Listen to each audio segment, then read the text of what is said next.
Tonight, the United States is weighing new tariffs on Europe, $3.1 billion worth of tariffs. It all goes back to the aircraft subsidy row between Boeing and Airbus over the subsidies provided by Airbus, by European governments. The US has been approved to put tariffs on, and now it looks like those goods under consideration include French wine, British biscuits, German camera lenses, Scotch whisky. Now, Diageo, the global British-based alcohol company, their brands could be at risk. The shares are down 3.5% in London. The CEO, Ivan Menezes, is with me, joining me from London by Skype. We'll talk about your plan to help British pubs in a moment. First, though, Ivan, you stand to be clobbered by this carousel of tariffs coming from the United States. Are you prepared? Hello, Richard. And as you said, we've been dragged into this aerospace dispute, little Scotch whiskey and other products. And we're already, right now, a bottle of Lagavulin going into the United States has a 25% tariff already. So we clearly want to de-escalate it. And I'd say particularly in light of the current environment. When you look at the business of bars and restaurants and hospitality, they're a sector that needs to recover.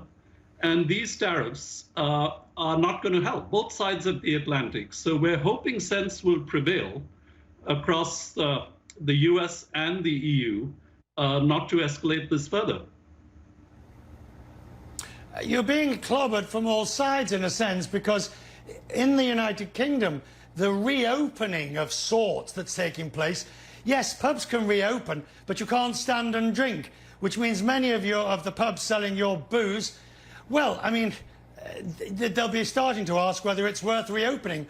It's not really good, is it, for you? Well, what we're encouraged by is just yesterday, the UK government announced the reopening of pubs on July the 4th. With conditions of safety and hygiene, which we fully support.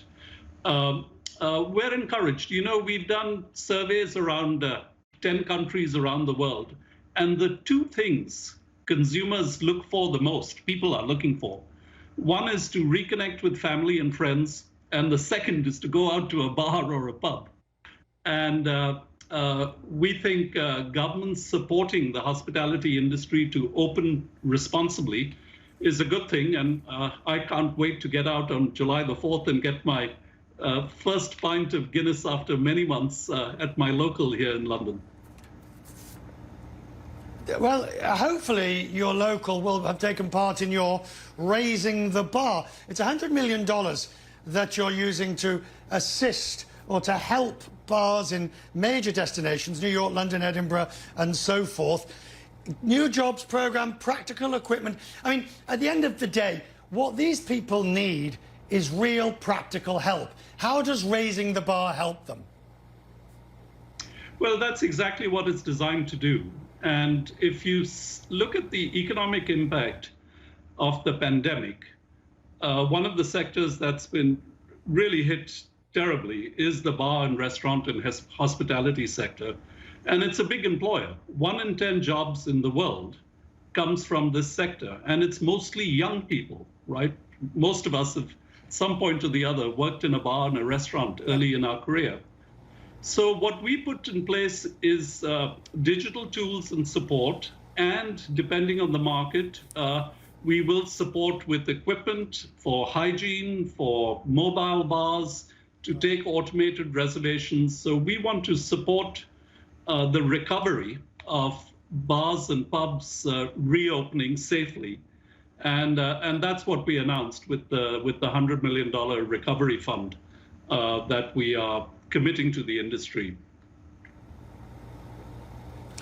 Finally, and so briefly, the way in which you've had to run the company with the thousands of employees, are you now rethinking your entire working from home, colleagues working from home, strategy of large business with large property footprints?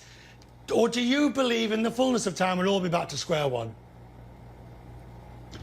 Well, we've had a lot of very interesting learning through the last few months. Our company has been used to flexible working and remote working, and we've been adopting the technology for a couple of years before this hit. Obviously, our distilleries and breweries are operating, and we put the right practices in place there. But what we've actually found on the positive side is the speed of decision making, the sharing of ideas and best practice. There's a lot of good gains that we've also had seen internally within the company. Right. So I don't think we will go back to the old normal. It will evolve. However, we also believe the importance of human interaction in work with customers will never go away. So there will be a shift in the balance. For example, our sales forces are operating mostly virtually right now. I suspect some of that will stay. Instead of driving to visit 12 bars a day, you probably will go visit that customer maybe once less a month and do a virtual conversation with them. So there will be changes in the way we work, and I think for the better.